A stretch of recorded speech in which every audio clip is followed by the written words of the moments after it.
hidup di dunia itu ya hanya tentang meninggalkan dan ditinggalkan. We will Kalau come and go. yep, jujur aku tidak pernah siap dengan kehilangan. Karena kita nggak pernah punya kendali untuk nggak kehilangan apapun. Betul. Kehilangan yang mana sih yang bikin kamu tuh bener-bener kayak down banget Kan gitu. hidup ini bukan soal transaksional ya. Betul. Yang kalau misalkan aku udah baik sama kamu, kamu harus baik sama aku, ya itu gak mungkin. Itu yang kayak aku pun sama, aku pernah banget lagi.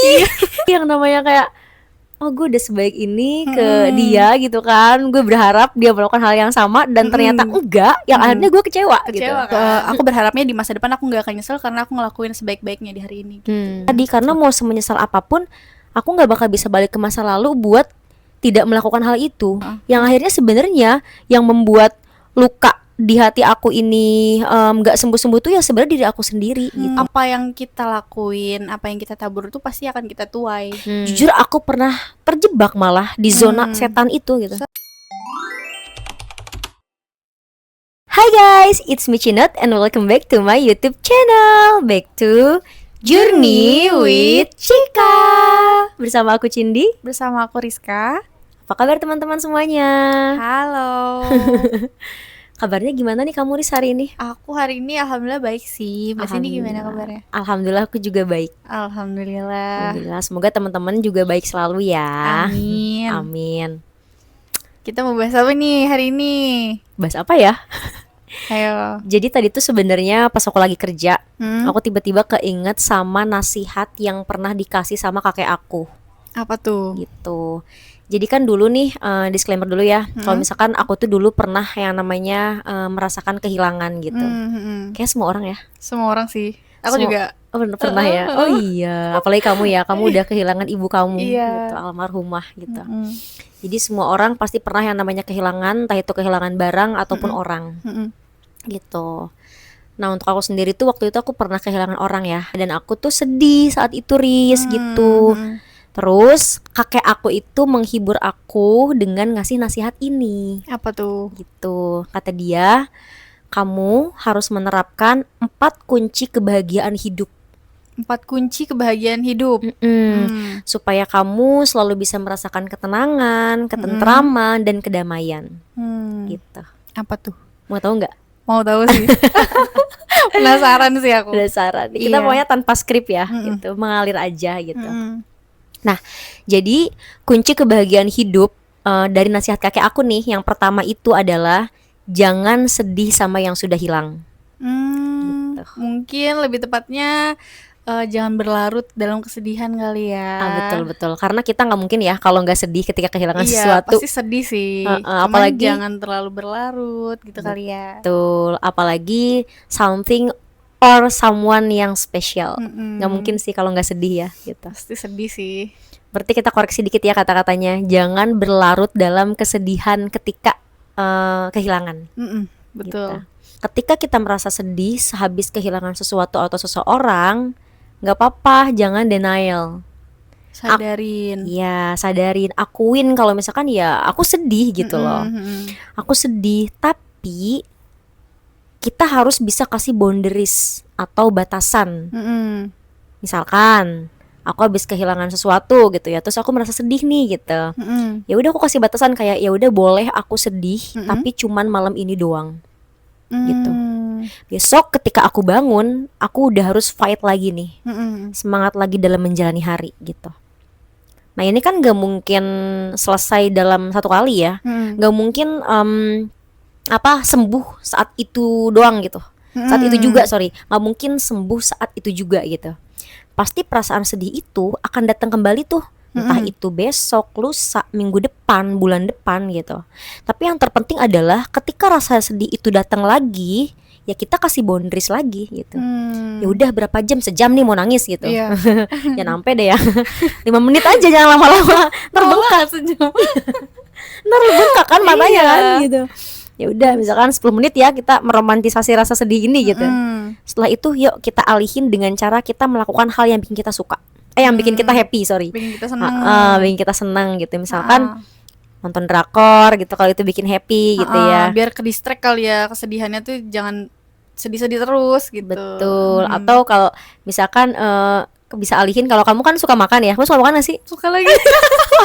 Suka banget. Iya, maksudnya kalau bisa alihin ke makanan kali ya. Ya udah kita beli makanan yang emang kita suka gitu. Iya, makan es krim kali ya. Makan es krim itu termasuk bertahan hidup soalnya. Emang iya, buat Lagi kamu ya. sedih, iya. Kalau buat aku kayaknya seblak deh. Yang pedes-pedes gitu. Iya. Nah, kalau kamu nih Riz, pasti kamu juga berkali-kali pernah merasa kehilangan ya gitu. Iya. Nah, dari beberapa pengalaman kamu itu, kehilangan yang mana sih yang bikin kamu tuh bener-bener kayak down banget gitu? Dan banget udah pasti pas nggak ada ibu aku sih. Kehilangan ibu kamu ya. Iya. Cuman ya alhamdulillahnya aku bisa sih ngatasin buat nggak berlarut sama kesedihan gitu. Karena aku juga di saat itu sih untungnya aku udah sadar kalau semuanya itu titipan gitu. Bahkan orang tua. Iya, semuanya itu titipan. Jadi saat ibu aku nggak ada ya aku sedih. Terus juga untungnya keluarga aku, keluarga dari ibu aku, keluarga aku semuanya tuh ngasih tahu kayak jangan ditangisin ya ibunya, maksudnya kayak ya udah diikhlasin gitu. Jangan kalau misalkan emang kangen atau gimana gitu kayak sedih gitu, tapi ya doain aja gitu, jangan berlarut-larut gitu pokoknya. Ya udah, untungnya di saat itu aku udah punya mindset kalau semuanya itu titipan gitu, jadi aku nggak terlalu berlarut sih dalam kesedihan aku, alhamdulillahnya ya. Walaupun ya sedih banget pasti. Cuman ya mau gimana, udah pasti terjadi yang namanya kehilangan. Kita nggak mungkin melawan takdir nggak sih? Apalagi kita minta orang tua kita balik, ya nggak mungkin. Ya. Jadi cuman bisa nerima takdir. Betul. Qadarullah ya. Qadarullah. Hidup di dunia itu ya hanya tentang meninggalkan dan ditinggalkan sebetulnya kan. People come and go. Yeps, betul. Itu pasti sih kalau kehilangan ibu itu kayak setengah jiwa kita tuh hilang gitu ya. Apalagi kayak aku aja kan pernah tuh bikin konten tuh di TikTok kalau misalkan lebih baik denger ibu marah daripada nggak denger suara ibu lagi gitu. Jadi aku nggak bisa ngebayangin sesedih apa Rizka kehilangan ibu di usia kamu berapa tahun tuh? Pas itu aku 2021, sekarang 2025. Udah 4 tahun berarti? Iya, udah 4 tahun berarti 19. Itu pas kamu baru lulus banget sekolah ya? Udah mulai kerja. Dan baru banget kerja itu sih. Oke. Tapi itu hebat banget sih, bener banget yang tadi kamu bilang kalau misalkan kamu tuh mengalihkan rasa sedih kamu dengan cara kamu mengingat kalau misalkan ya semua yang ada di dunia ini tuh titipan, termasuk orang tua kita, gitu ya. Karena sejatinya kita itu di dunia nggak pernah bener-bener memiliki sesuatu. Kita tuh atau seseorang sendirian. Kita sendiri. Kita lahir nggak bawa apa-apa, dan nanti pun kita berpulang ya nggak bawa apa-apa. Cuman diri kita sendiri. Berarti intinya semua yang kita miliki saat ini itu tidak pernah benar-benar kita miliki. Nggak ada. Even baju pun kayaknya titipan gitu, ya kan? Baju pun bisa rusak gitu kan. Setelah rusak ya kita ganti dengan yang baru, seperti itu. Nah berarti dari sini kita kayaknya harus belajar nih yang namanya detachment ya, atau belajar untuk tidak terlalu melekat terhadap sesuatu ataupun seseorang gitu. Bener. Jadi jangan melekat, jangan namanya? Ya jangan terikat, betul. Jangan merasa memiliki juga. Jangan merasa gitu. memiliki, itu sih yang penting. Ya misalkan termasuk kayak harta ya, apalagi kalau sampai sombong nih, aduh. Ya Allah nazalik. Kita petantang-petenteng gitu ya, sombong nih, ngerasa karena punya segalanya gitu. Ntar tiba-tiba diambil sama Allah. Udah gitu. Iya. Gitu sih. Nah, menurut kamu ada gak sih tips gimana caranya nih biar kita itu tidak terlalu melekat terhadap sesuatu atau seseorang gitu? Tips? Kalau menurut aku ya cukup apa ya, kalau misalkan kita lagi ada di momen kayak sekarang misal nih, kita lagi deket dan mungkin ya udah kayak hadir aja, cukup, nggak usah mikir nanti kedepannya bakal begini gitu, karena kita nggak tahu masa depan tuh bakal kayak gimana gitu kan. Sedangkan kalau misalkan aku berharap nih supaya bisa selalu dekat sama Mbak Cindy misal, cuman kita kan nggak bisa nentuin kedepannya bakal gimana gitu. Betul. Kan ya udah, kita cukup hadir seutuhnya di hari ini, ya nggak usah berharap nantinya gimana. Karena kalau kita udah berharap ke depannya gimana dan nantinya ternyata nggak sesuai, itu bakal kecewa. Dan itu sama aja aku melekat sama apa yang aku harapin di masa depan. Nah, itu juga bakal bikin kecewa, bakal bikin sakit hati gitu kan. Nah, menurut aku sih kayak gitu sih, kayak ya udah cukup hadir tapi tidak terikat. Iya, Ya betul. nggak? Gitu ya. Ya pokoknya kita lakuin yang terbaik di saat ini, masa depan biar malah terjadi nanti masa depan gitu. Masa depan biar Tuhan yang atur. Iya. Kita serahkan ke Tuhan. Ini sebenarnya Iya. nyambung nih, ada Apa ke tuh? kunci kebahagiaan nanti ya. Kita akan bahas gitu. Ini iya. agak sedikit nyambung gitu. Cuman bener tadi kata Rizka, berarti gimana caranya biar kita tidak melekat atau terikat terhadap sesuatu itu ya dengan cara pertama, sedekat apapun kita sama orang misalkan gitu ya, kita cukup untuk hadir aja di hidup dia. Sepenuhnya sebaik mungkin yang bisa kita lakuin. Hadir sepenuhnya, seutuhnya, tapi tanpa merasa terikat atau memiliki dia gitu. Bahkan berharap akan aku udah kayak gini nih ke dia, harusnya dia kayak gini nih ke aku. Itu tuh nggak bisa. Jangan. Hidup ini bukan soal transaksional ya. Betul. Yang kalau misalkan aku udah baik sama kamu, kamu harus baik sama aku, ya itu nggak mungkin. Dan kalau udah seperti itu, udah pasti kita akan kecewa suatu saat. Iya. Karena ya berharap kepada selain Tuhan tempatnya kecewa. Kok ada gitu. manusia nggak bisa. Ya, dan ini kita ngomong gini bukan berarti kita nggak pernah kayak gitu ya. Kayak aku pun sama, aku pernah banget lagi. Aku pernah banget lagi yang namanya kayak, oh gue udah sebaik ini ke dia gitu kan, gue berharap dia melakukan hal yang sama dan ternyata enggak, yang akhirnya gue kecewa gitu. Kan?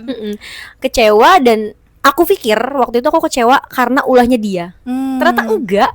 Yang bener tuh aku kecewa karena ekspektasi aku sendiri. Iya gitu. Betul sih. Dan aku punya solusi buat ngatasin itu. Apa tuh? Mau tahu gak? Apa? Aku alhamdulillahnya aku kan juga nggak mau ya hal itu terus terjadi sama aku. Kayak aku juga selalu kayak gitu soalnya. Kayak misalkan dekat sama orang atau enggak sama siapapun deh. Nah misalkan aku udah berbuat baik gitu, terus kalau enggak aku berharap apa gitu dari orang itu gitu. Nah sekarang aku rubah. Jadi bukan berharap ke orang itu, tapi aku berharapnya ke Allah.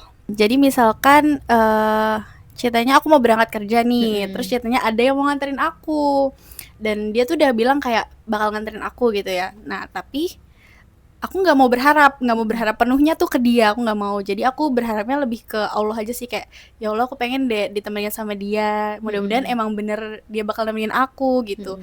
Jadi kalau misalkan nggak jadi pun ya namanya takdir Allah kan udah pasti yang terbaik ya. Mau jadi atau nggak jadi itu udah pasti yang terbaik. Jadi ya kalau jadi ya alhamdulillah, kalau enggak ya udah. Tapi kalau misalkan aku berharapnya ke dia dan nggak terjadi, itu pasti aku bakal sakit banget dan aku bakal marah ke dia, bakal kecewa sama dia gitu. Iya, karena dia udah ngejanjiin sesuatu ke kamu tapi nggak dia tepatin gitu. Iya, padahal itu tuh termasuk takdir Allah loh. Yang bakal jadi atau nggak jadi itu Allah yang nentuin gitu. Dan cara aku kayak gitu sih. Betul-betul. Ini bagus banget sih. Jadi ketika kita mengharapkan sesuatu dari seseorang gitu ya, itu kita libatkan Allah juga di sana. Iya. Gitu kan berarti kan? Iya, betul. Kita libatkan Allah gitu. Biar semuanya itu melalui perantara Allah. Jadi ketika terkabulkan atau tidak, terjadi atau tidak, itu kita nggak terlalu merasa kecewa gitu kan. Oke, back to topic. Jadi intinya ketika kita tidak pernah melekat atau terikat kepada sesuatu atau seseorang gitu, maka kecil kemungkinannya kita akan merasa kecewa gitu kan. Nah jadi ketika pun nanti kita kehilangan sesuatu atau kehilangan seseorang nih gitu, karena kita tahu kalau misalkan ini hanya titipan, nggak pernah benar-benar jadi milik kita, jadi kita nggak akan berlarut dalam kesedihan gitu ya. Oke. Kita mau masuk ke poin kedua? Boleh. Apa tuh? Penasaran nih. Oke, biar gak terlalu panjang ya. Nah untuk yang kedua nih, kunci kebahagiaan hidup dari kakek aku adalah jangan menyesal sama yang udah lewat. Gitu. Gak boleh menyesal tuh ya sama yang udah lewat. Karena percuma gak sih? Apa? Mau semenyesal apapun kita terhadap masa lalu, itu gak akan bisa kita ubah. Udah terlanjur, udah terjadi. Jadi cukup kesalahan di masa lalu kita jadikan sebagai pelajaran ya, dan kalau mau memperbaiki silahkan perbaiki di masa yang akan datang, di masa saat ini ya. Betul gitu. Iya sih benar, karena kita nggak bisa muter waktu. Kita cuma bisa terima dan kita pelajarin, karena kita juga nggak mungkin kita tuh nggak mungkin punya salah ya. Jadi kita nggak usah nyeselin. Nggak mungkin nggak pernah bikin salah. Jadi kita cukup jadiin itu pelajaran sih. Kalau misalkan nggak baik ya kita jadiin pelajaran, kalau itu baik ya kita jadiin kenangan gak sih? Intinya apa namanya, pelajaran terbaik itu adalah dari pengalaman kan, Pengalaman hidup. gitu. Tapi kamu pernah nggak, Riz, Apa? merasa menyesal akan suatu hal di masa lalu gitu? Alhamdulillahnya aku berusaha untuk tidak menyesali apa yang terjadi. Mm-mm. Karena semua yang terjadi, mau orang ninggalin aku atau hal buruk terjadi, itu semuanya jadi pelajaran sih buat aku untuk jadi lebih baik di masa yang akan datang, di hari ini dan masa yang akan datang. Jadi di hari ini aku lakuin sebaik mungkin, sebisa mungkin. Jadi aku berharapnya di masa depan aku nggak akan nyesel karena aku ngelakuin sebaik-baiknya di hari ini gitu. Oke. Kalau aku apa namanya, jujur ya, kamu kan tahu ya, aku tuh masih belajar untuk mengelola emosi aku gitu. Aku benar-benar pengen banget punya emotional intelligent gitu ya. Nah, jadi aku tuh tipe orang yang memang ketika lagi marah gitu kan, kecewa sama orang gitu kan, merasa kayak lagi pokoknya lagi emosi deh nih gitu kan. Itu aku tuh suka kadang kayak terucap Diluapin. aja, diluapin, aku terucap aja kayak gue nyesel banget deh gitu. Nyeselnya tuh nyesel deh gue dulu berkorban buat lu sebegininya gitu kan, melakukan apapun ini itu buat lu gitu, dan ternyata ya lu semengecewakan ini buat gua gitu. Aku tuh pernah ngalamin hal itu gitu. Dan itu jujur ya, itu nggak bikin kita merasa baik-baik aja. Ya bener yang tadi, karena mau semenyesal apapun, aku nggak bakal bisa balik ke masa lalu buat tidak melakukan hal itu. Untuk merubah itu nggak bisa gitu. Dan dengan aku seperti itu malah aku merawat luka aku tuh lebih lama gitu. Dengan menyesali itu. Betul. Jadi aku malah panjang gitu proses penyembuhannya gitu. Karena aku terus mikir, aku nyesel deh, aku nyesel gitu kan. Sementara aku nggak bisa ngerubah kan. Yang akhirnya sebenarnya yang membuat luka di hati aku ini nggak sembuh-sembuh tuh ya sebenarnya diri aku sendiri gitu. Karena menyesali hal itu tuh. Betul gitu. Nah sekarang aku udah mulai berdamai sih ya gitu sama hal-hal yang kayak gitu tuh, udah mulai berdamai gitu ya. Aku balik lagi ingatlah sama pepatah yang kakek aku bilang ini gitu, bahwa nggak perlu kamu menyesali yang udah berlalu, karena sekeras apapun kita nggak akan bisa merubah itu gitu. Jadi cara terbaik untuk bisa sembuh dari semua luka ya, hal apapun itu gitu, itu dengan cara memaafkan, merelakan, lalu kemudian melanjutkan hidup gitu. Kuncinya terima sih. Betul, acceptance gitu ya. Masalah melupakan gitu kan, sebenarnya kita pengen lupa ya sama hal-hal yang menyakitkan di masa lalu kan gitu. Tapi itu tuh ya waktu yang akan menjawab gitu. Gitu. Jadi nggak akan, intinya mah ya udah fokus ke memaafkan, merelakan dulu. Untuk melupakan mah nanti perlahan juga bakalan bisa lupa kok.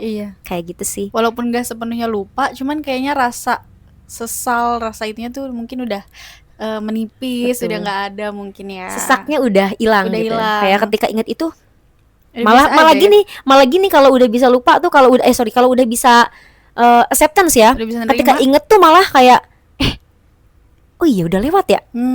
Gue bisa loh melewati itu gitu. Bahkan ada yang jadiin bercandaan sih, kayak lucu banget sih gue dulu kayak gini gitu. Iya, yang akhirnya kita menjadikan tragedi sebagai komedi. Oke, itu kunci hidup bahagia yang kedua ya. Nah, yang ketiga apa nih? Untuk yang ketiga, kunci hidup bahagia dari kakek aku adalah jangan khawatir sama yang belum datang. Jangan khawatir sama yang belum datang. Nah, ini cocok banget buat orang-orang yang suka overthinking terhadap masa depan. Iya, ini Gen Z nih biasanya suka overthinking nih. Aduh, aku nanti jadi apa ya gitu. Kamu juga bukannya Gen Z ya? Sama. Aku juga kadang mikirin gitu. Cuman kayak ya udahlah gitu ya. Kita usahain aja sebaik mungkin di hari ini. Kedepannya biar Allah aja yang atur. Kita tinggal metik gitu ya. Iya. Gitu, bener. Jangan khawatir sama yang belum datang gitu. Karena tugas manusia adalah berikhtiar dan berdoa. Udah cukup kita berikhtiar dan berdoa, sisanya kita serahkan ke Allah. Gitu ya. Biar Allah yang mengaturnya gitu. Biar Allah atur sesuai dengan kemauan Dia, karena kemauan Allah sudah pasti yang terbaik buat kita. Gitu.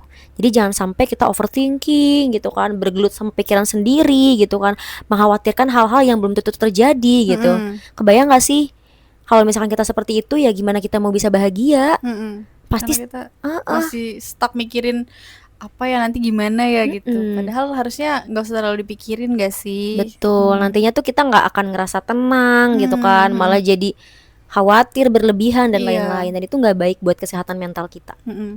Mas ini pernah nggak nih? Apa tuh? Khawatir sama masa depan? Kalau khawatir sama masa depan sih kayaknya alhamdulillahnya enggak ya.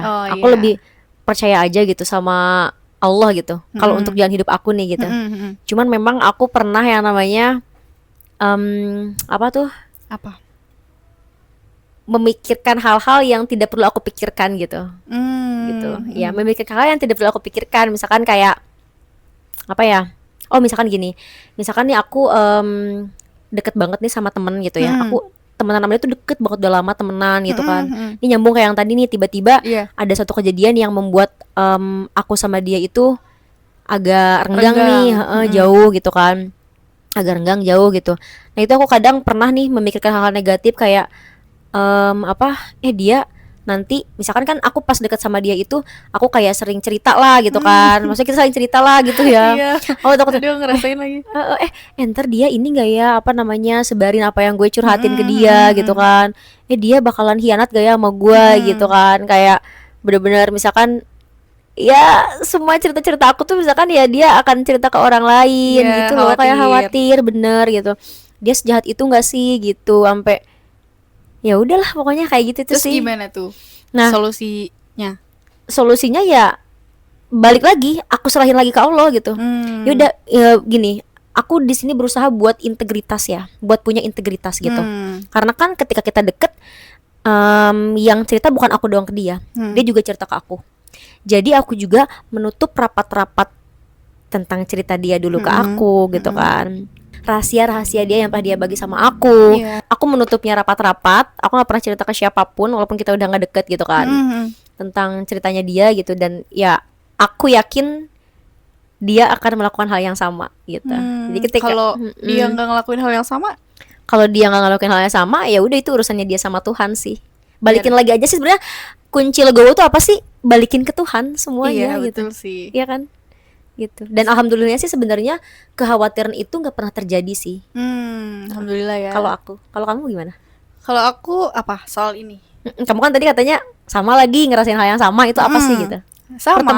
Pertemanan juga. Cuman aku iya sama. Aku juga suka khawatirin hal itu, kayak nanti gimana gitu. Cuman ya mau gimana nanti aku serahin lagi, serahin lagi aja deh kalau gitu. Mau dia kayak gimana gitu ya. Yang penting aku nggak kayak gitu ke dia gitu. Betul. Biarin dia mau kayak gitu, udah pasti bakal dibalas sih sama Allah. Apalagi kalau kita serahin ke Allah, pasti Allah bukan ngedoain dia Allah bakal ngebalas gimana ya. Cuman apa yang kita lakuin, apa yang kita tabur itu pasti akan kita tuai gitu. Aku percaya kayak gitu sih. Jadi aku nggak masalah orang mau kayak gimana, kalau aku mau jahat ya terserah. Aku sih nggak mau balas ya. Biar Allah aja yang balas. Betul. Dan intinya sebenarnya kita harus berhenti mikirin yang bukan kendali kita. Yang di luar kendali kita. Yang di luar kendali kita. Kayak tadilah aku khawatir gitu ya, khawatir dia misalkan menyebarkan cerita-cerita aku yang pernah aku ceritakan ke dia, rahasia aku yang pernah aku bagi ke dia gitu. Itu tuh di luar kendali kita gitu. Iya. Gitu kan. Jadi ya udah nggak usah dipikirkan gitu, biarkan dia mau berlaku seperti apa gitu kan. Karena benar tadi kata Rizka, apa yang kita tabur itu yang akan kita tuai gitu. Jadi semisal memang benar dia melakukan hal seperti itu, ya udah urusan dia sama Tuhan. Kayak gitu sih, yang penting kita tidak jadi seperti itu. Iya, yang penting bukan kitanya. Jadi tadi berarti kunci hidup bahagia yang ketiga adalah jangan khawatir sama yang belum datang. Nah, yang keempat apa nih? Yang keempat.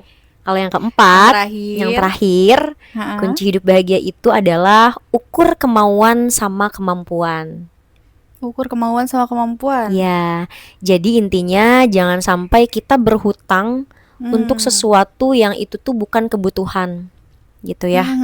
Bedanya apa sih kebutuhan sama kemauan gitu ya? Contohnya nih, aku pengen beli sepatu, gitu. Uangnya belum ada, dan sepatu aku yang lama masih bisa aku pakai, gitu.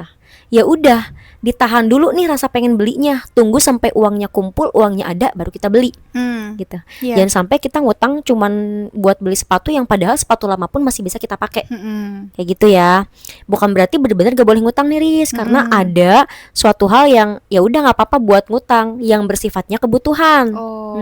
Contoh, bukan kemauan. Betul, bukan kemauan. Contoh nih, dulu nih ada uak aku gitu ya. Uak aku itu dulunya dia jualan. Nah, terus ternyata dari jualannya itu udah kurang menghasilkan tuh Riz, sudah nggak terlalu ramai kayak dulu lah gitu kan. Terus? Yang akhirnya pokoknya dia kehilangan lah si mata pencahariannya itu gitu. Nah, lalu kemudian dia itu tertarik untuk ngojek gitu. Apalagi kan sekarang kalau pakai aplikasi lebih gampang ya gitu. Orderannya banyak gitu. Bukan cuma nganterin penumpang doang, bisa juga kayak makanan, paket dan lain-lain gitu kan.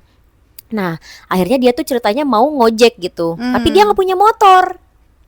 Gitu. Dia nggak punya motor gitu kan. Kalau misalkan dia nunggu uangnya kekumpul, taruhlah harga motor paling murah 15 juta gitu ya.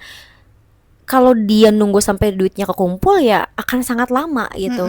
Sementara dia udah nggak bisa jualan juga. Butuh gitu. juga Butuh buat kan sehari-hari. Betul. Nah akhirnya ya nggak apa-apa. Akhirnya dia ngambil motor gitu kan, kredit misalkan DP 3 juta, sisanya kredit, yang mana motornya itu akan dia pakai untuk sesuatu yang produktif, yaitu untuk mencari nafkah gitu kan, untuk ngojek yang itu menjadi sumber penghasilan dia nomor 1. Karena itu kebutuhan. Buat dia menafkahi istri dan anak-anaknya, ya boleh utang. Seperti itu sih. Asal bukan kemauan ya. Betul. Jadi yang nggak boleh sampai ngutang itu ya untuk sesuatu hal yang sifatnya itu cuman mau aja, bukan butuh gitu sih. Gitu Riz. Iya. Tapi aku alhamdulillahnya udah nerapin itu sih. Aku juga sama ya, aku ngomong kayak gini bukan berarti aku belum pernah ngutang untuk kemauan aku. Jujur sama. Jujur aku pernah terjebak malah di zona setan itu gitu. Di lingkaran setan itu gitu. Dimana ketika sekarang kan gampang ya mau ngutang, paylater ada gitu. Aku dulu pernah banget lagi yang namanya nih misalkan paketan aku habis gitu. Padahal di ATM aku tuh ada duit. Ada kok duit gitu. Tapi aku ngisi paketan biar bayarnya bulan depan, gak apa-apa deh pakai paylater gitu. Padahal aku mampu buat bayar saat itu juga gitu. Aku pernah kayak gitu gitu kan. Karena apa, terbiasa aja gitu. Dan ada fasilitas yang memfasilitasi kita untuk pakai dulu deh uang itu gitu. Nah, awalnya kayak gitu kan, kayak aku pengen beli baju nih gitu. Padahal uangnya ada, tapi karena ada yang memfasilitasi untuk bayar bulan depan, ya udahlah, bayar bulan depan aja gitu. Padahal itu juga nggak ngurangin uang kita ya, maksudnya maksudnya kita nggak bikin uang kita jadi nambah juga. Iya, maksudnya nggak bikin uang kita jadi nggak hilang. Iya benar-benar, tetap hilang, cuma nanti hilang ya gitu. Iya nanti hilang ya. Betul. Nah pernah juga ya, cuman akhirnya alhamdulillahnya sadar gitu, tiba-tiba sadar gitu. Dan gini, pertama kali aku sadar adalah aku nemu ada story orang waktu itu ya, snapgram kalau nggak salah, yang dia itu bikin quotes kayak gini. Bukan quotes sih, lebih ke hadis, kayaknya ada bahasa Arabnya juga gitu, yang mana artinya itu kalau kalian ingin terhindar dari kemiskinan, salah satunya adalah hindari hutang. Salah satu menghindari kemiskinan. Betul, hindari hutang gitu. Nah di situ kayak oh iya bener, keingetlah sama nasihat dari kakek aku ini, yang ukur kemauan sama kemampuan gitu kan. Ya kalau lo belum mampu beli itu nggak usah beli, selama itu bukan kebutuhan gitu. Nah di situ barulah aku close semua yang emang bukan kebutuhan. Aku close semua kayak yang bisa menyebabkan aku buat hutang gitu. Kayak tadi misalnya paylater ya, walaupun ada aku udah nggak pernah pakai lagi gitu, udah nggak pernah pakai gitu. Seandainya pun aku pengen beli sesuatu, uangnya belum cukup, ya udah nanti aja. Nabung gitu dulu. Nabung dulu gitu. Intinya, alhamdulillah aku sudah bisa keluar dari itu, dan semoga kedepannya pun ya nggak akan pernah ngutang lagi sih ya Haris ya. Amin. Kamu juga sama ya, udah keluar dari lingkaran itu. Iya. Alhamdulillah. Kalian juga ya yang belum keluar, ayo keluar. Iya. Semoga jangan itu lingkaran setan soalnya. Bener. Pasti akan terus kayak gitu. Karena kan bener-bener yang bayar bulan depan juga sama kok, Sama segini aja. gitu kan. Enggak, maksudnya kita tuh dulu mikirnya nggak ada hubungannya juga, yaudah bulan depan aja gitu. Padahal yang bener kata kamu, mau bayarnya sekarang, bayarnya nanti juga uang kita yang keluar kan, yang hilang gitu. Kita ngerasa kayak uang kita bakalan masih ada nih kalau kita pakai uang itu dulu gitu. Padahal mah ya nantinya juga uang itu nggak ada, bakal keluar juga gitu kan. Betul. Oke. Jadi kesimpulannya apa, Riz? Simpulannya ada berapa kunci kebahagiaan dalam hidup nih? Nah, jawab di komen kalian. Oke. kita simpulin ya. Iya. Jadi nasihat dari almarhum kakek aku, 4 kunci kebahagiaan dalam hidup adalah yang pertama, jangan berlarut dalam kesedihan karena kehilangan, kan. Yang kedua, jangan menyesal sama yang udah lewat, gitu. Yang ketiga, jangan khawatir sama yang belum datang. Yang keempat, ukur kemauan sama kemampuan. Kalau kita udah bisa nerapin keempat hal ini, maka insya Allah kita akan bisa merasakan ketenangan, ketentraman, dan kedamaian dalam hidup. Gitu. Duh, Masya Allah. Ini tips yang keren banget sih. Kalau kita bisa nerapin semuanya, pasti hidup kita bakalan kayak tenang, adem gitu ya. Gitu. Dari keempat hal ini, kalau aku yang masih agak sulit menurut aku itu yang pertama. Yang pertama jujur sih. Jujur, karena jujur aku tidak pernah siap dengan kehilangan apapun itu. Dan itu faktornya ya karena ketika aku memiliki sesuatu, aku ngerasa bahwa itu tuh milik aku gitu. Makanya aku nggak pernah siap dengan kehilangan gitu. Padahal ya yang tadi bilang ya, kita di dunia ini nggak pernah benar-benar memiliki sesuatu gitu. Tapi kalau aku bukan nggak siap sih, aku siap-siap aja. Bukan siap-siap aja, maksudnya kayak aku siap nggak siap harus siap gitu. Apapun yang terjadi kan kita nggak pernah bisa tahu ya apa yang terjadi di masa depan gitu. Jadi ya kalau aku sih berusahanya siap nggak siap harus siap gitu. Walaupun aku nggak siap sebenarnya, cuman kayak ya udah siap-siapin deh gitu. Karena kita nggak pernah punya kendali untuk nggak kehilangan apapun. Betul. Gitu. Apalagi di dunia seperti ini. itu semuanya titipan kan. Semuanya gitu. titipan. Tapi kamu sama nggak dari keempat hal ini yang paling berat itu menurut kamu yang pertama? Yang pertama. Berat bukan berarti nggak bisa ya? Iya. Berat gitu. Berat. Tapi ya tetap itu kuncinya kita harus terima. Aku masih belajar sampai detik ini, aku masih belajar gitu. Belajar buat aku berdamai gitu. Ya seenggaknya sekarang aku berusaha buat ngasih batasan gitu. Ketika aku ngerasa sedih lagi, ya udah aku batasin nih. Oke, malam ini ya. Awas aja nih besok masih kayak gini gitu. Kalau besok kayak gitu lagi, kasih batasan lagi. Iya, kasih batasan lagi. Besoknya masih kayak gitu, aku kasih batasan lagi gitu aja sih gitu. Oke. Semoga pembahasan kita kali ini bermanfaat buat banyak orang. Bisa diterapin di kehidupan kalian. Amin. Supaya kita semua bisa merasakan ketenangan, ketentraman, dan kedamaian dalam hidup. Amin, amin. Ada tambahan, Riz? Udah sih, cukup dari aku. Semoga kalian semua yang belum bisa ngelakuin ini, semoga pelan-pelan bisa diterapin tipsnya ini dari almarhum kakek Mbak Cindy. Semoga kita ya bisa ngerasain ketenangan dalam hidup, karena hidup itu yang kita cari cuma tenang, gitu kan. Kita cuma butuh ketenangan. Iya, gitu. Mau bahagia pasti ada saatnya deh. Bahagia sebentar, ntar udah sedih lagi. Yang lebih enak tuh ya kita tenang, mau bahagia, mau sedih, kita tetap dalam keadaan tenang. Semesta itu suka dengan orang yang hatinya lapang, gitu. Ini boleh ya nambahin dikit ya? Boleh. Aku pernah denger ceramahnya Ustadz Hanan Ataki gitu. Apa tuh? Kata dia, kita umpamakan nih, dia kan kajian ya, kajian nih di satu ballroom hotel gitu, itu kan gede banget kan gitu. Di ballroom hotel itu dia bilang ada 100 orang yang ikut kajian gitu. Sempit gak sih gitu? Enggak. Kenapa enggak? Ya karena emang ruangannya mampu untuk menampung 100 orang ini gitu kan. Oh iya. Coba bayangkan 100 orang yang ada di ballroom hotel ini kita pindahkan ke satu kamar yang ada di hotel tersebut. Ke salah satu kamar gitu kan. Segede-gedenya kamar hotel segimana sih, Riz? Emang sempit. Mampu nampung 100 orang? Enggak kan gitu. Enggak. Sempit dong katanya gitu kan. Sesak-sesak gitu. Nah itu. Jadi kadang Tuhan itu ngasih ujian itu tuh sama gitu. Apa namanya? Bukan bentuk sih, maksudnya besarnya tuh sama. Misalkan ya, Tuhan tuh ngasih ujian ke aku sama Kriska, itu tuh sama sebenarnya, segitu gitu loh. Tapi mungkin karena hati Rizka ini jauh lebih lapang daripada aku, sehingga Rizka akan ngerasa kayak lebih tenang gitu dalam menghadapi si ujian tersebut gitu. Lebih tenang, lebih nerima, gampang buat acceptance gitu kan. Tapi karena hati aku ini sempit nih, belum selapang Rizka gitu, sehingga ujian yang Tuhan kasih itu aku ngerasanya kayak sesak gitu kan, sampai depression misalkan, nauzubillahi ya. Sampai aku kayak wah, merasa yang aku nih ujiannya kok berat banget gitu. Kenapa sih? Karena dadanya belum selapang kamu gitu. Kayak gitu sih.